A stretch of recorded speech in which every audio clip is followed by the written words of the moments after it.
SolveYourTech.com, your source for how-to guides and tutorials. Welcome to our video about how to switch apps on iPhone. If this guide helps you out, then please consider subscribing and liking this video. There are two different ways that you can switch between apps on your iPhone. The first is one that you might want to use when you're in an app and you want to go back to one that you had used a while ago. You can accomplish this by swiping up and to the left from the bottom of the screen. It's kind of like drawing a 7. So you go like that, and that brings up this screen, which is called the app switcher, and you can just swipe along until you find the app that you want to use, and then you can open that. The second option for switching apps is one that you can use when you already have an app open. So let's open the Podcasts app, and here you can see at the bottom of the screen there's a little horizontal bar. Depending on the background color of the app that you're using, the color of that bar could be white or black.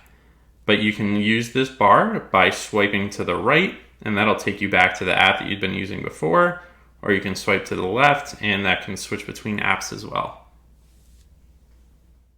Make sure to like this video and subscribe to our channel to see more tech guides like this one.